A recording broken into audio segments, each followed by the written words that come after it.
Mr. Speaker, so that I can be totally open with the House,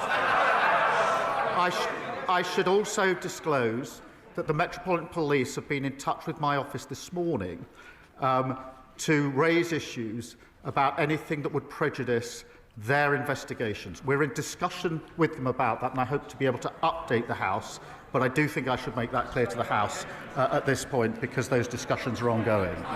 Shall I clear that up?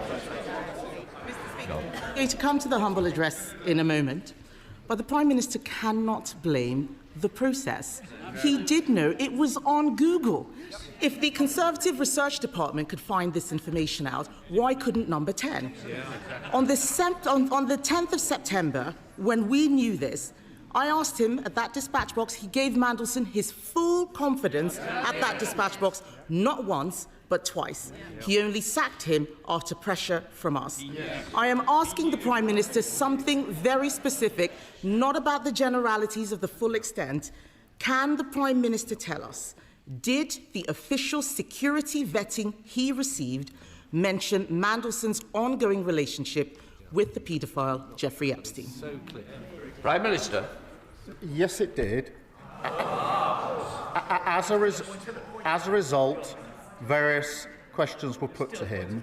I intend to disclose to this House all of the national security, prejudice to international relations on one side. I want to make sure this House sees the full documentation, so it will see for itself the extent to which time and time again Mandelson completely misrepresented the extent of his relationship with Epstein and lied throughout the process, including in response to the due diligence. Badenoch. Mr. Speaker, I think it is shocking what the Prime Minister has just said. How can he stand up there saying that he knew, but he just asked Peter Mandelson if the security vetting was true or false? This is a man who had been sacked from cabinet twice already for unethical behaviour. That is absolutely shocking.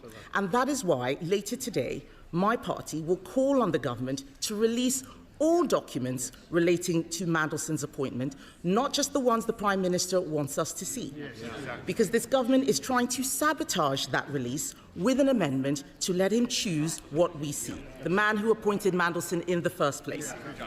Labour MPs now have to decide if they want to be accessories to his cover-up. Can the Prime Minister guarantee that he won't remove the whip if they refuse to vote for his whitewash amendment? Prime Minister. Mr. Speaker, the first exemption is in relation to anything that could compromise national security. That is not a small matter, and many members on the benches opposite will know precisely why that needs to be in the exemption. When we were drafting humble addresses, when we were sitting over there, we always made sure that exemption was in, because we knew how important it was to the then government.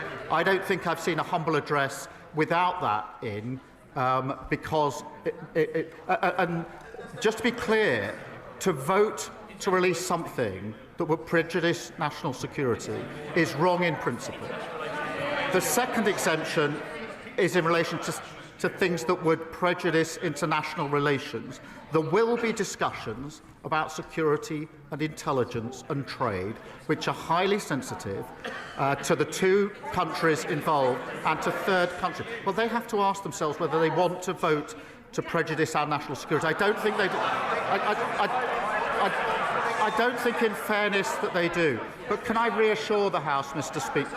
Let me reassure the House that the process for deciding what falls into those categories will not be a political process. It will be led by the Cabinet Secretary, supported by government legal teams. So they will be looking at the question of prejudice. They will be making that decision. The only additional thing I just want to put before the House, because there was a discussion this morning with the Metropolitan Police, is that we are in discussions with them about any material that they're concerned will prejudice their investigation. We're at an early stage of that discussion, but I didn't want to have the House not know that that discussion is going on. Mr. Speaker, The Prime Minister is talking about national security. The national security issue was appointing Mandelson in the first place. And what he has said about the humble address is a red herring. To those Labour MPs who were not there in the last Parliament, let me tell them, humble addresses already exempt genuine national security.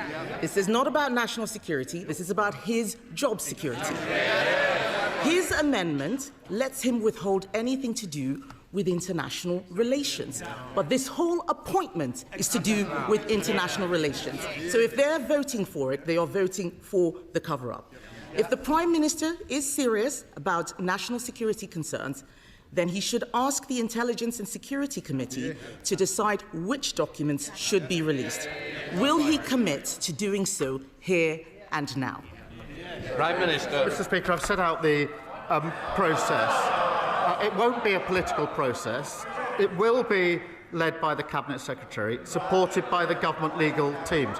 But I'm pleased that she, I think, now accepts that at least the first exemption that we've written in to the amendment to the petition is the right amendment in relation to prejudice national security.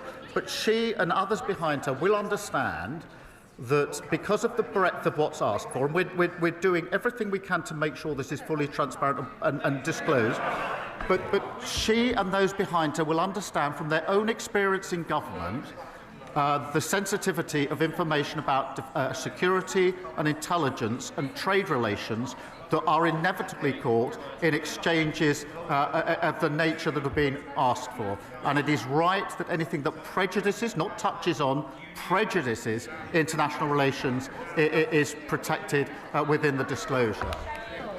Kevin Badenoch. If that was really the case, then he wouldn't mind if the ISC had a look. And let's be clear, he says the Cabinet Secretary makes it non-political, but that doesn't make it independent.